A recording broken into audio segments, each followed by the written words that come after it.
Yo, what's up, everybody? It's your man, Mr. Tim Swain. Hey, listen, we're going to be talking about advice to women who are thinking about moving to Ghana. Too much grit, I got too much grit. You already know that I got too much grit. I got too much grit. I ain't got worry now. I got too much grit. I got too much grit. And I ain't even sorry now. I got too much grit. I got too much grit. So welcome, everybody, once again. As I said, I got a very special guest. This is my wife. Hi, I'm Tia. Hello. That's it? What else do you want me to say?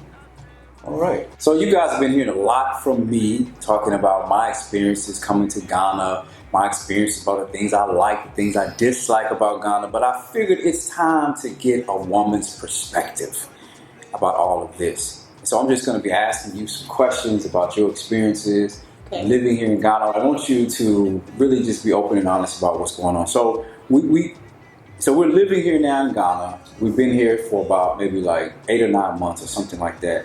So tell us a little bit about when I first came to you and I was like, yo, I think we need to move to Africa. What were some of your first thoughts? First time it was said was probably, so far away from when we were actually even close to being able to transition that it was just like, okay, I hope you're ready too. And then as we got closer, it's just a matter of working through what we needed to. So you spent about a year in South Africa, but you had never been to Ghana. So we came to Ghana together in 2013. That was our first time coming as a husband and wife. So comparing your experiences living in South Africa, because some people think Africa, it's like a city where you go to the east side, west side of the city, but it's the same city. Mm-hmm. Living in South Africa, then your first time in West Africa, in Ghana in 2013, like what was your initial thoughts about comparing those two experiences? Being in South Africa, I lived in Cape Town, and when you get to South Africa, people there will say, welcome home, but they'll also say, this isn't the real Africa. So what that meant, of course, after we lived there for some time, we learned that, it's just in terms of the development that's been there because of the way South Africa was colonized, who colonized South Africa, and really how the country developed. It just makes it where the infrastructure is so different and so similar to some Western countries, like, plumbing, electricity, expectations of people who live there, who have those things in a way, again, that's more of a Western expectation and reality. There are places in South Africa that don't have those things, but again, it was much more widespread to have things that felt like the U.S. So when I first came to Ghana, for me, the huge part that was frustrating, honestly, and I don't want to say heartbreaking, but it bothered me on a level of like human level, was that we were on one of the richest nations, our most developed nations in West Africa. And so you saw places where there was development, where there was infrastructure, but then so many other places where that wasn't the case. So I felt like it maybe represented some corruption on the political or economic level. Of course, colonization and the way that plays out, the frustration and the emotional kind of like sense of this shouldn't be this way. Plumbing being different, the open sewage kind of thing. So some infrastructural challenges, you definitely noticed that, and then maybe just some overall, some overall things that were different. So let's fast forward to like 2017, maybe, when I first came. I was like, "Yo, moving to Africa," and you were actually telling your friends and your family members that we're moving to Africa. What were some of the things that they said to you? A lot of family will say, and still says, because of our son Taj, like, no, don't take him. You can't. You guys can go. You can leave Tahaji here. They'll be taking my grandson or my nephew all the way to Africa. So there was those kind of comments. Where are you guys going to live? What's your plan? What are you going to do? A lot of people a lot of friends especially, just like, I couldn't do what you're doing. You're better than me, or you're braver, or those kinds of comments. When did it become real? Like we're really about to leave the place we've been at for 7 years, where we started our lives together at in Indianapolis, where we were married at, where we started a family at. All of these things, 7 years of relationships. And so when did it hit you like we are literally about to move and transition out of this season? The night we were finishing cleaning the house, and I had to wait to Haji up his video of it. That moment of like, this is for real, the last time we're going to walk out of this bedroom. Like, woo, woo, woo. December the 4th, we are on a flight headed to Ghana. Yes. Boom, we arrive at the airport. Talk to us. What was the most challenging aspects about leaving the U.S.? About leaving the U.S. For me, it was the realization, okay, this is really goodbye. And the relationships, like you said, of 7 years in Indy. So the challenge of feeling like we left behind or given away or sold a lot of things like household items, utensils, things that you cook with, things for our son in terms of books and, just things for him to be occupied.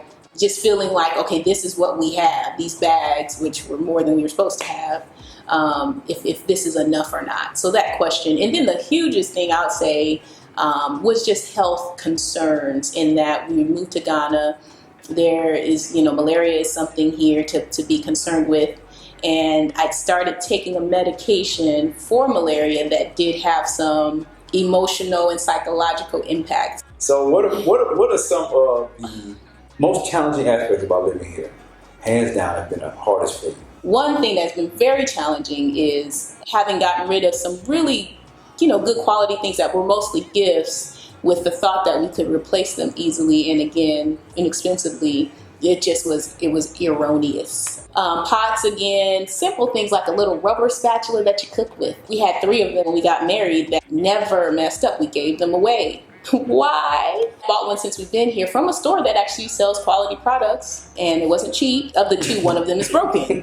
So it's just little small stuff like that. The social kind of distance outside of social distancing. For instance, when we were getting settled and being able to talk to people at a church that we're visiting or just out around and saying, I'm having a challenge finding, a place where I can find XYZ, or our son is going to be starting school. I really don't know where to start looking.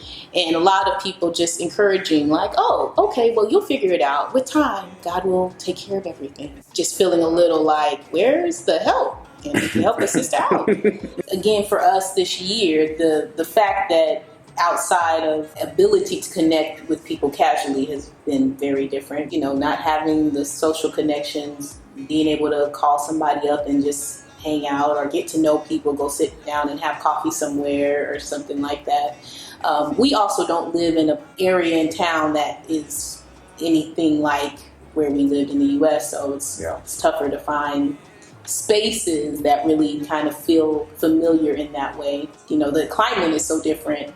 But there's just dust everywhere all the time, literally every day. Dirt, sand, just kind of, So keeping your home clean looks different. Your skin reacts differently because of the heat. And when you're keeping a child, another person also clean, does change things a little bit. What would you say are maybe some of the highlights for you being here? Being able to raise our child in a different environment, the cultural experiences that are unique are very helpful for development. The place where we live, we have a lot of outdoor time and just exploring new places. I say people are friendly enough, and so that's pretty cool. Just people kind of, in a sense, being generally, willing to help you out if you need help, if you're on the street or something like that. Being able to walk across the, street and get 2 eggs instead of buying a whole crate. That kind of little simple, like the way folks are used to buying from a market versus a supermarket. It has its pluses and its minuses, but that's one thing I like. I'm grateful that my husband is in Ghana and I don't have to worry that he might be pulled over by a police officer. And I'm grateful that the son will be raised in a place where this won't happen to him, not this way. So I'd say the beauty of being able to live in Ghana as Black Americans, I'd say became more important to me. That's something. If you could hone in on 3 pieces of advice you would give to women in particular who are considering making a long-term transition to, let's just say, Ghana?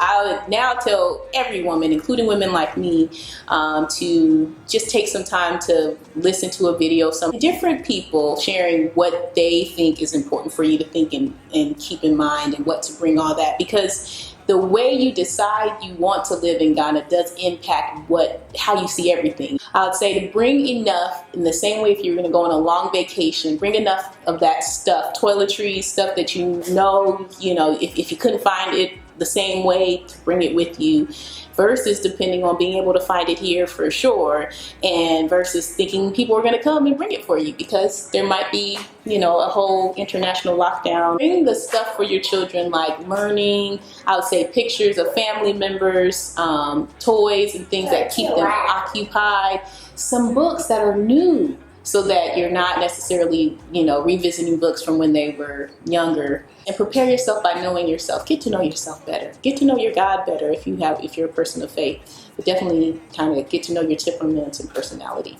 Yo, I hope you enjoyed this video. We appreciate you. Make sure you like the video. Make sure you subscribe. Hope this information was a blessing to you. Till next time, peace.